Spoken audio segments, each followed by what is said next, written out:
Do as I say or get lost, my girlfriend screamed, trying to control my money. I just smiled, packed her bags, and threw them on the lawn. 3 days later, her mum called me crying. I, 32M, Liam, always thought myself a patient bloke. Tolerant, perhaps excessively so at times. But everyone has their breaking point, don't they? Mine came when being yelled at about my money in my own flat. My girlfriend, Gemma, 29F, and I had been together nearly 2 years.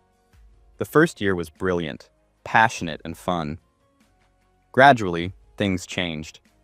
Small remarks about my spending became demands. Her contributions to our household dwindled while her expectations skyrocketed. We didn't share bank accounts. I'd learned that lesson years prior. This was my place before she moved in 8 months ago. We'd agreed she'd cover groceries and utilities while I handled the mortgage and larger expenses. Seems fair, right? Except suddenly, utility bills were a bit much, and groceries became basics unless I chipped in for her fancier preferences. Meanwhile, she'd hint about needing a new laptop, designer handbag, or weekend breaks she expected me to fund. Last Friday pushed me over the edge. I received a decent bonus from work and mentioned it casually, thinking we could replace my aging telly or boost my savings. Gemma's eyes lit up. Oh, amazing! You know that spa weekend Nicola mentioned? We absolutely have to go. And I saw this stunning necklace online. I tried redirecting. Hold on, Gemma. I was thinking something more practical, maybe save most of it. Her expression shifted instantly. Practical? Are you serious? You get extra cash and your first thought isn't treating me? What's wrong with you? It's my bonus, Gemma. We can discuss doing something nice together, but I'm not spending it all on a whim, and definitely not solely on things you demand without a proper conversation. My demands? She scoffed. It's about us. Don't you want me happy? Don't you want me to look good? Your colleagues' partners have lovely things. This isn't about my colleagues, I stated evenly. This is about respecting my finances and making joint decisions. That's when she lost it. Proper shouting. Accusations of selfishness and ingratitude. How I clearly didn't love her if I wasn't ready to spend my bonus on her desires. It culminated in the classic line, delivered at maximum volume. You'll do as I say with your money, or I'll get lost. You choose. Something inside me just clicked. No shouting back, no fury. Just stark clarity. This wasn't a partnership. It was a hostage negotiation with my bank account. I met her gaze directly, smiled, a small, tight smile. All right, I said very quietly. Then I walked into the bedroom, retrieved her suitcases, and began packing. Her clothes, shoes, makeup bags. I was methodical. Folded some items, stuffed others, collected her toiletries. She followed, momentarily speechless, before resuming her tirade. Threats, insults, demanding to know what I was doing. I ignored her. Zipped the first suitcase, started on the second. Found sturdy bin bags for the overflow, cushions she'd insisted on, chargers, knickknacks. 20 minutes later, I carried everything to the front door. She was still yelling, fluctuating between rage and disbelief. I opened the door, picked up the first suitcase, lobbed it onto the small grass patch outside, grabbed the second, tossed it next to the first, threw the bin bags alongside them. Turning back, she stood there, mouth agape. You said, do as I say or get lost, I reminded her calmly. I'm not doing as you say. So, I gestured towards the door. Get lost. I closed the door in her face, locked it, engaged the deadbolt, put the chain on. My hands trembled slightly. Not anger, more adrenaline, release. I rested my forehead against the door, just breathing. I heard her banging and shouting for several minutes, then silence. Peeking through the peephole, I saw her cramming her belongings into her hatchback. That was Friday night. It's now Tuesday afternoon. Not a word directly from her, until about an hour ago. My phone rang. Unknown number. I nearly ignored it, but something prompted me to answer. Liam! Liam! A woman's voice, choked with tears. Sharon, Gemma's mum. Here we go. Update. Sharon was sobbing so hard I barely recognized her voice. Sharon, is everything all right? I asked neutrally. All right? How can you possibly ask that? She wailed. My poor Gemma, you chucked her out, onto the street, with nothing. Sharon, that's not accurate, I began firmly. Gemma presented me with an ultimatum regarding my finances. She screamed that I either follow her instructions or she'd get lost. I chose the latter. But she has nowhere to go, Sharon cried. She's been kipping on my sofa. She's heartbroken. You treated her like dirt. My internal monologue. She's 29, has a job and numerous friends. Don't give me that sob story. Outwardly, I said, she made her choice, Sharon. Her reaction when I didn't immediately hand over my bonus was extreme. We're clearly not compatible. Bonus? Sharon seized on that. She mentioned you received a huge windfall and refused to help her. She just needed assistance with her car payment. Car payment? Laughable. Friday's demands for a spa weekend and designer necklace hardly sounded like help with the car payment. The assistance she demanded involved spending the entire bonus on non-essential items she wanted, instantly, without discussion, I clarified. And the ultimatum was her idea. Sharon wasn't listening. You men are all alike. Gemma loves you. You need to apologize and bring her back. That won't be happening, I stated firmly. The relationship is finished. Gemma can arrange to collect her remaining items. You expect her to come crawling back? Sharon shrieked. You owe her compensation for emotional distress. Done with this conversation. Sharon, my decision is final. Goodbye. I ended the call. My phone immediately erupted with texts from Gemma, oscillating between furious, "You'll regret this," and pleading, "Baby Pulse, call me, we can fix this." Interspersed were texts from Sharon calling me various names. I blocked both numbers. Then things got stranger.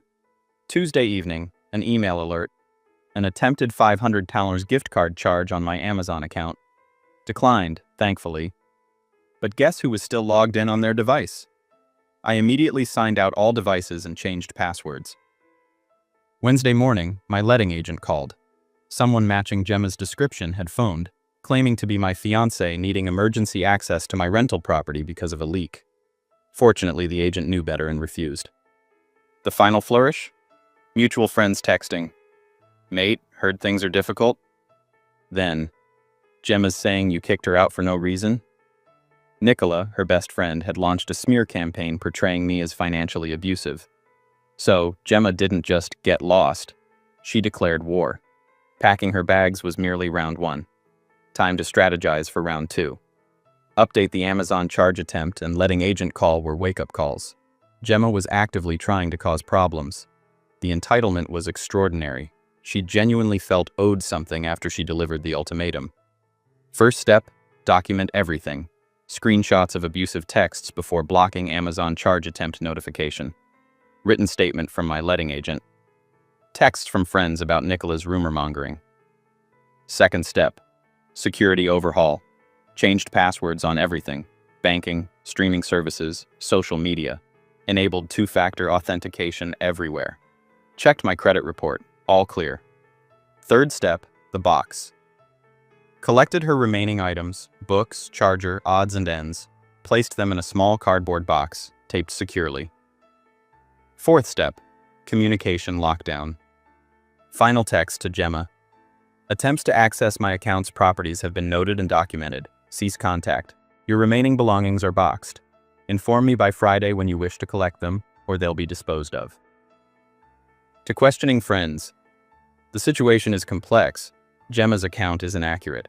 The relationship ended following her ultimatum regarding my finances, and her subsequent actions have validated my decision.